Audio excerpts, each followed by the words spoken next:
Extraordinary stuff. And we're going to stay in Washington now, where the US Senate has voted overwhelmingly to support tougher sanctions on Russia, Iran and North Korea. The bill already has the support of the House of Representatives, but now it has to go to the President, who has threatened to veto the bill on the grounds it'd harm US relations with Russia. It's still unclear how Donald Trump will respond. Edward Fishman served at the US Department of State until early this year and was an advisor to former Secretary of State John Kerry. He says the bill reflects bipartisan concern at Donald Trump's position on Russia. Edward Fishman is now a research fellow at the Atlantic Council, and he explained the sanctions to Ann Barker. What this bill does is it locks in all of the sanctions that President Obama initiated against Russia after its invasion of Ukraine in 2014, and essentially requires congressional approval before President Trump could ease any of those sanctions.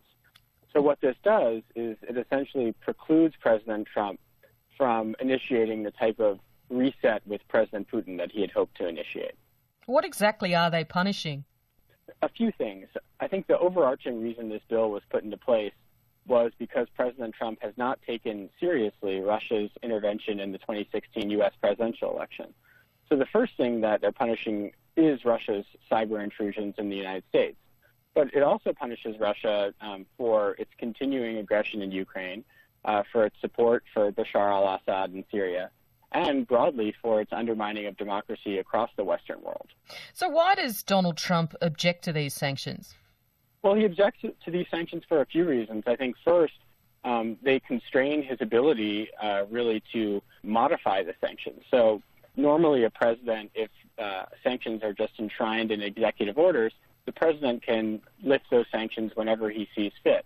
What this bill does is it prevents President Trump from lifting current sanctions.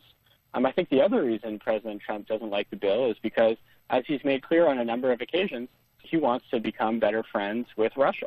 And I think this bill is going to prevent any major improvement in U.S.-Russia relations for the foreseeable future. So how significant is it that both sides of Congress have overwhelmingly supported these sanctions? Does that say more about Russia and its behaviour, or more about the attitude of some in Congress to the president himself?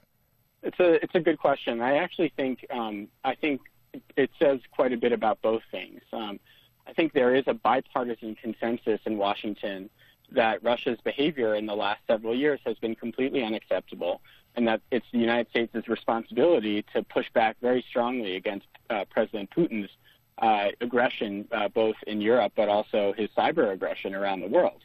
But it also does represent the fact that truly on both sides of the aisle, there's very little faith that President Trump will execute a Russia policy that advances U.S. national interests. So I do think it is also a vote of no confidence on President Trump's policy toward Russia. So do you think Donald Trump will try to veto this bill? And if so, what would happen?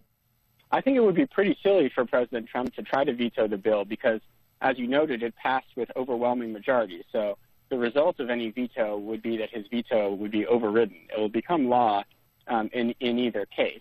And all a veto would do would sort of add fuel to the fire of sort of the Russia scandal here in Washington. I can't say, though, whether or not he'll veto the bill. I think those of us who are following this administration closely are used to being surprised by the president's actions. So it's very difficult to predict. How do you think this could impact then on relations between the US and Russia, given, as you say, it comes at a time when Donald Trump has said he wants to forge closer ties with the Kremlin? Well, I think certainly it's going to further degrade U.S. relations with Russia. But I think the broader point here is, to look at why U.S. relations with Russia are bad in the first place. It's not because America has intervened in Russian affairs. It's because Russia has completely disregarded the liberal international order by invading its neighbors, by interfering in democratic processes around the world.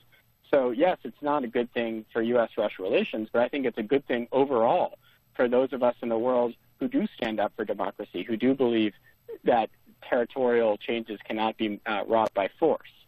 So I think that broadly this is a good thing in that it'll send a strong message to Putin, but also to others around the world, that the United States continues to stand up for the principles of a liberal international order.